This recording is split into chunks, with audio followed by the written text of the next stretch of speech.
What the Bible say about divorce? Unsa gyud ang gisulti sa Ginoo mahitungod sa divorce? Importante kaayo kini nga isyu nga angay atubangon sa mga Kristohanon labi na karong mga panahona nga nagkausab na ang atong culture. Adto kita sa pagtulunan ni Jesus mahitungod sa divorce. Ang Biblia naghatag og duha ka mga passages nga nagpadayag sa pagtulunan ni Jesus mahitungod sa divorce. Diha sa Matthew 19:3-12 og sa Mark 10:2-12. Adto kita sa Matthew 19:3-12. Diha sa verse 3 hangtod 6 na mga Pharisees nga niduol kang Jesus og nangutana kung lawful ba ang divorce. Ingon diha sa verse 3 hangtod 6, some Pharisees came to him to test him. They asked, "Is it lawful for a man to divorce his wife for any and every reason? Haven't you read," he replied, "that at the beginning the Creator made them male and female, and said, for this reason a man will leave his father and mother and be united to his wife, and the two will become one flesh. So they are no longer two but one. Therefore, what God has joined together, let man not separate." Klaro kayo dinhi nga mga verses nga si Jesus sa marangan niingon, it is not lawful. No,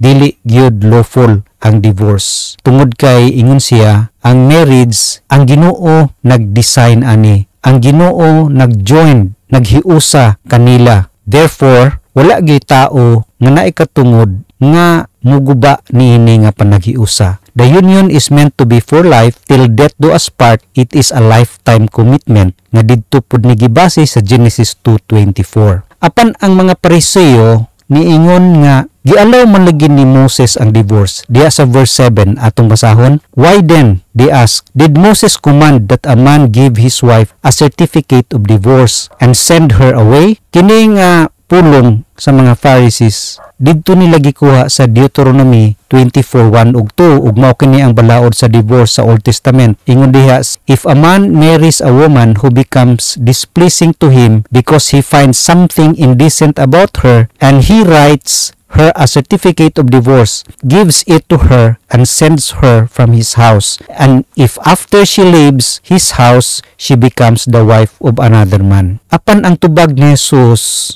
sa ilahang pag-ingon nga gitugot kini ni Moses, yes, gitugot ni Moses tungod sa kagahi silang kasing-kasing. Dili gyud na mao ang desire sa Ginoo in the beginning. Mo na ingon ni Jesus sa Matthew 19:8. Jesus replied, Moses permitted you to divorce your wives because your hearts were hard, but it was not this way from the beginning. Dili lamang tungod sa kagahi silang kasing-kasing gitugot ang divorce, kundi dili usab ang intensyon gyud sa Deuteronomy 24:1-2 mao ang pagprotektar, to protect. Tungod kay nahibaw ang Ginoo nga ang kaminyoon nag-involve og duha ka mga makasasala nga tawo, moabot gyud ang divorce. Unang angayan gyud protektahan ang divorced person. So gialaw sa Ginoo apan naghatag gyud siya og grounds, ang reason sa divorce, og gimension sa Deuteronomy 24:1 nga that something indecent about her. Mao kana ang ground sa divorce. Apan ang mga skriba o mga Pharisees wala nila masabtan unsa gyud ang tinud nga ground sa divorce. Ang ilahang gitudlo nga ang divorce permissible for any reason, bisag unsay rason, as long as a certificate of divorce was granted.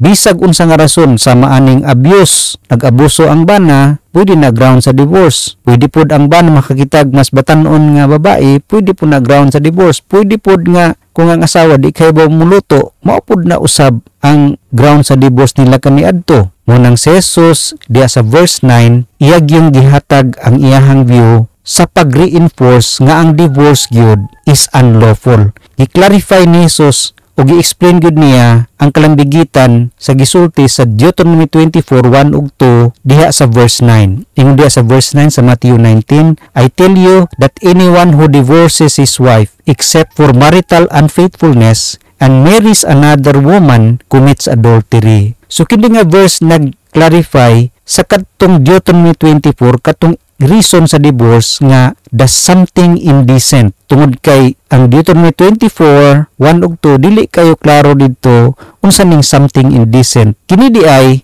ang gipadayag dinhi sa verse 9 sa Matthew 19, it means marital unfaithfulness. Ingon diha, except for marital unfaithfulness. So ang marital unfaithfulness, pwede po ni matawag nga adultery or fornication or prostitution or sexual immorality. So kini nga verse nag-clarify sa reason sa divorce. Apan wala kini maghatag og pagtugot sa pagminyo og usab. Dili kayo klaro dinhi ang balaod sa pagminyo og usab. Si Jesus nag-describe dinhi nga verse nga ang pagminyo og usab dili maayo. It is wrong. That second marriage is adultery. Duha ka passage sa scripture nagsupport niini sa Mark 10:11-12 and Luke 16:18. Ingon diha sa Mark 10:10-12, when they were in the house again, the disciples asked Jesus about this. He answered, anyone who divorces his wife and marries another woman commits adultery against her. And if she divorces her husband and marries another man,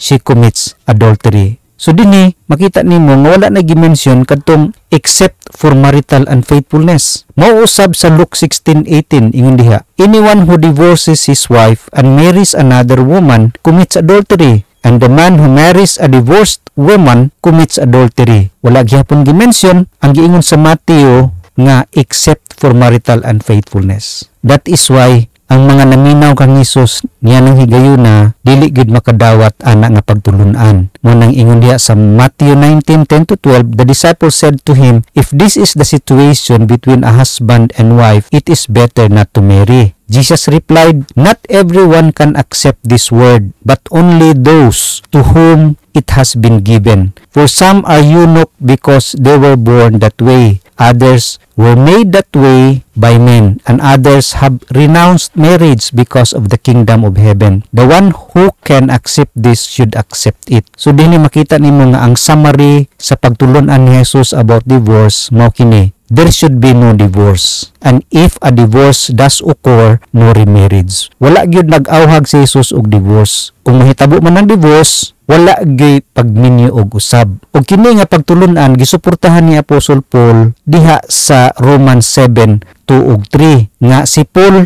nag-support sa pagtulunan ni Jesus sa Matthew 19 ug sa Mark 10 nga ang divorce dili gyud na siya God's desire, dili God's ideal, ug ang Kristohanon dili gyud ang mag-divorce. Gisuportahan gyud di Apostle Paul ang no remarriage, dili gyud angay magminyo og usab except lang kung mamatay ang usa ka spouse. Ingon diha sa Romans 7:2-3, for example, by law, a married woman is bound to her husband as long as he is alive. But if her husband dies, she is released from the law of marriage. So then, if she marries another man while her husband is still alive, she is called an adulteress. But if her husband dies, she is released from that law and is not an adulteress, even though she marries another man. So makita nimo ang ground lang dinhi sa remarriage is kung mamatay ang usa ka pares. Si Apostle Paul nagsuporta pod og no divorce nga ingon diha sa 1 Corinthians 7:10-11 nga dili gid mobiya ang asawa sa bana. Kung mobiya, siya magpabilin gyud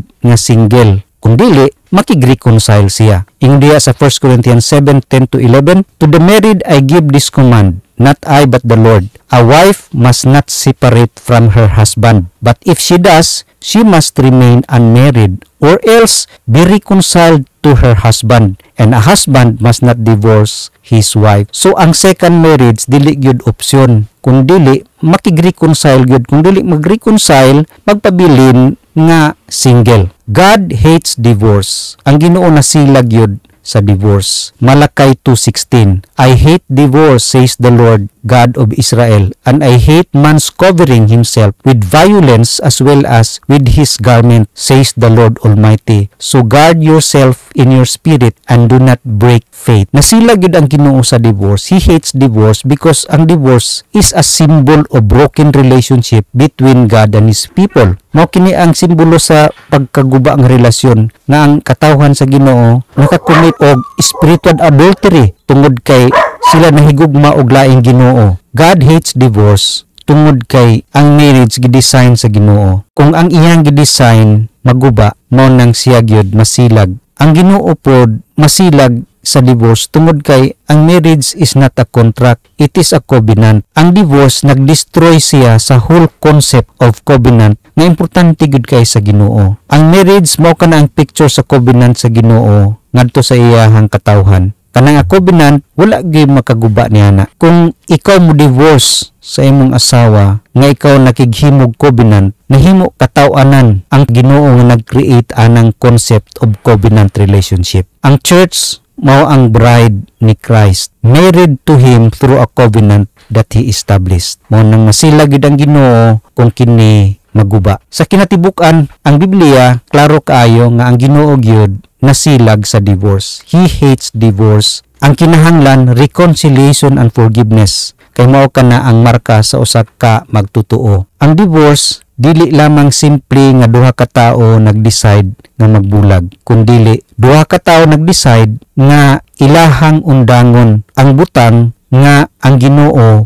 gusto nga mahimong permanent. Ug usa kana ka serious nga salaod, severing something that God has joined together. Ang atong government mag-legalize sa divorce. We can be lawful in the eyes of the government, but we are unlawful in the eyes of God.